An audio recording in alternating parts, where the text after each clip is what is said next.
Barwise on AT&T Stadium tonight. NFL fans with only one game to watch, and this is it. The Dallas Cowboys, the center of attention.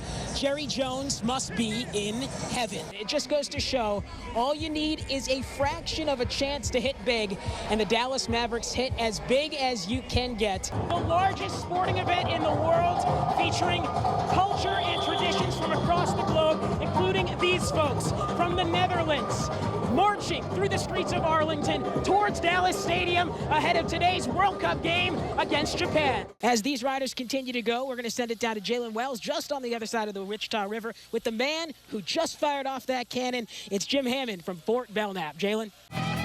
What is up, freebies? Welcome back to another episode of the Free For All podcast, back from our holiday hiatus, if you will. What better time to talk to some soccer coaches than the beginning of soccer season?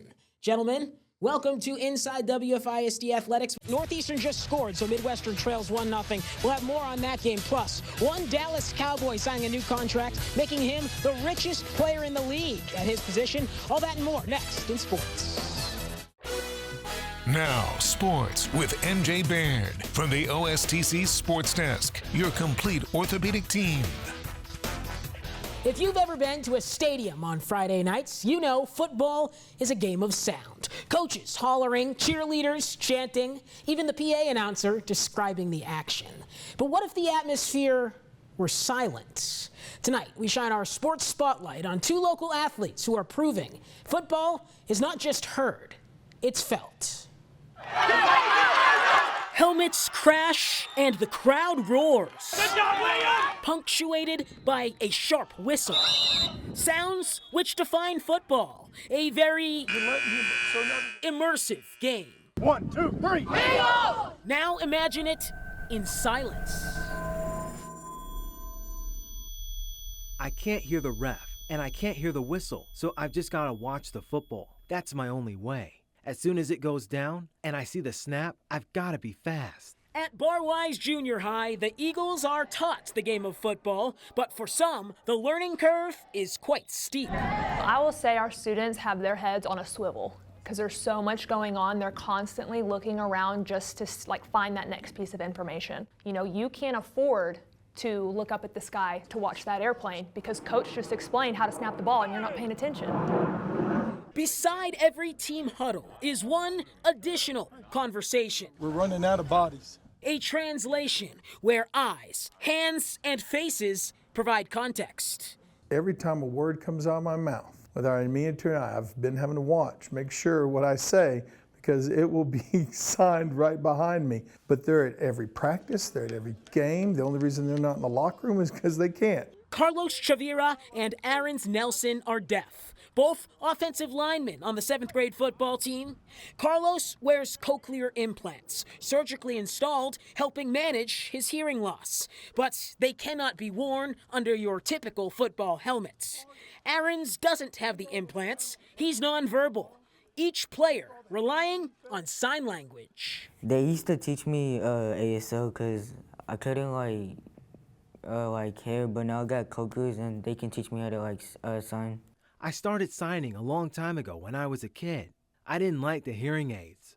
I couldn't understand when people were talking to me. I hated it.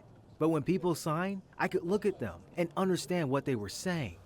Carlos is the center, too, so I noticed the left guard there kind of tapping him to snap the ball. How did that come about? It was just, okay, how is this person going to know when to snap the ball? Well, we'll have the person next to him who hears, let him know through touch. Coach Murdoch has been amazing with them. He'll be talking and then he'll kind of stop and say, wait a second, let me turn. Interpreter, come on. Just setting that up instead of just, going about his day. They never forget that we're there. Is he on your outside or is he head up? Minor adjustments to the typical flow of football with major impacts, promoting inclusivity among the green and white. In my opinion, they both do a good job of adapting to the hearing culture. I'm proud of them for getting involved. The Wichita Falls hearing community can be very limiting for those who are in the deaf community. I've seen them grow in football, but also as students, on and off the field. They are each becoming a better person all around. Teacher to student, coach to player, peer to peer.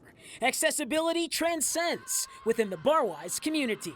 Sports is a unifier. That's why it's good to have in schools, because you have that unifying factor and you have people from different cultures, different backgrounds, and different situations come together and expose others to another way of life. Two Barwise Eagles soaring past the silence. That's it, good! Proving the loudest thing in football is heart. Go!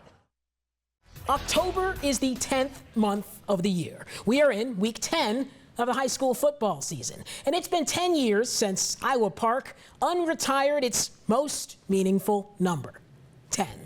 It isn't just a jersey, it's a part of Iowa Park's gridiron legacy. So when the Kelly Green and White take the field at Hawks Stadium, that jersey brings a smile to the face of those who knew the young man who wore it. Under the Friday night lights, numbers mean everything. Winners and losers decided on the scoreboard.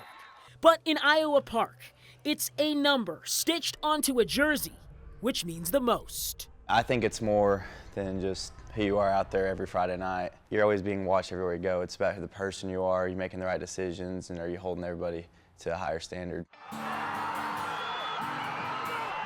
Late 90s Iowa Park football, some of the program's best years since back-to-back state titles in '69 and '70.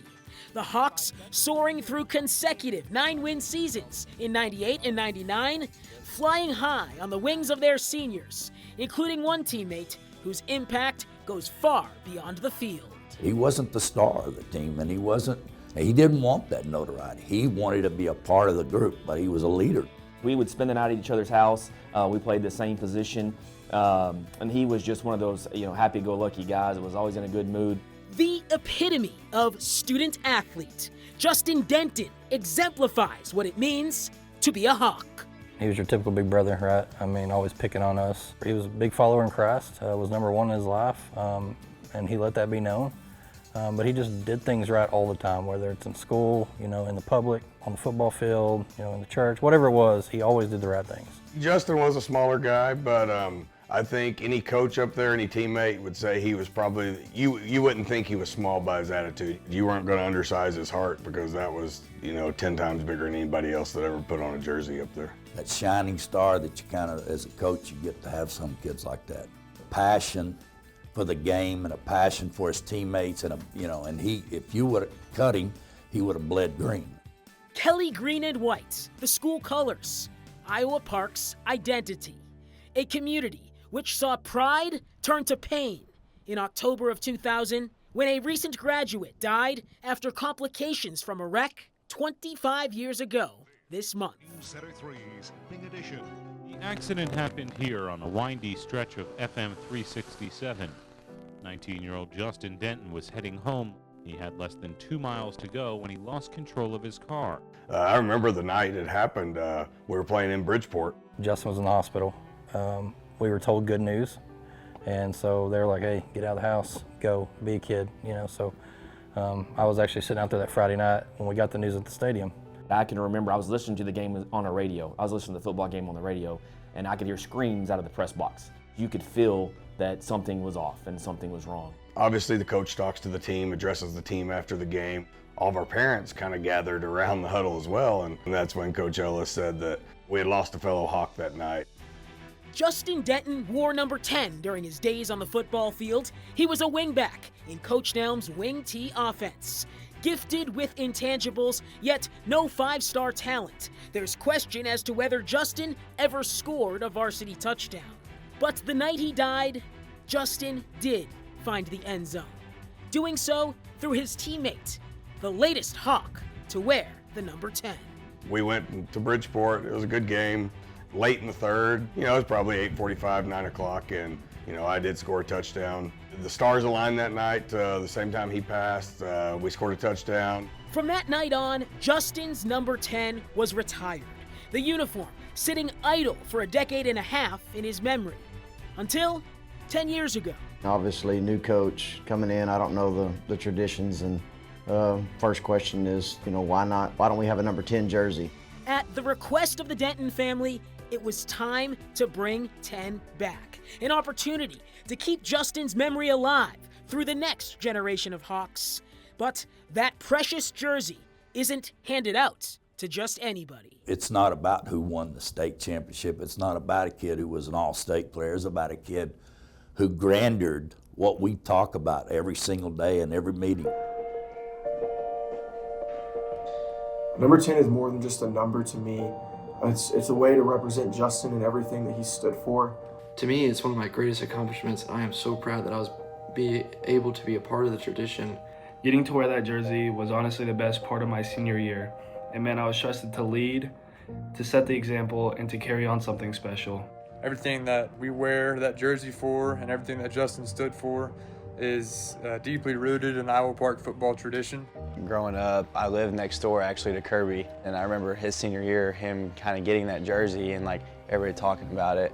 Ever since then, I was just like, when I get a senior in high school, I was like, I want to wear that jersey. It's become a symbol, something athletes strive for, not earned through stats, but by character.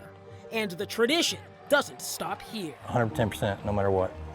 I try to steal that in my son, and he reminds me of Justin a lot because he kind of has the same attributes. So coming into his freshman year, he got to wear number 10, but I said, man, your senior year, don't expect this to be given to you for who you are. I don't want that, and I don't think he wants that either. He knows he has to work a little harder than everybody else, kind of like Justin did. It just means a lot, being able to honor his legacy and like knowing that he wore it, and it'll always be stuck with me. I've worn it since I was a kid, so every single time I see someone wearing 10, it just makes me think of him. The uniform, treated with such reverence in Iowa Park, a jersey telling the story of the community. We didn't want it to be just a gimmicky thing. We wanted to remember this is about, a kid that played here, and, you take a tragedy that the community embraces and remembers and make something special out of it. Is what I think makes Iowa Park a special place. Number 10 never dies, and that every time that you see that, the thought of Justin comes back. Him wearing number 10, I think that was pretty fitting, because you look at the way people say a 1 to 10, what are you? And he was a 10. And long after the lights go out, number 10 still shines.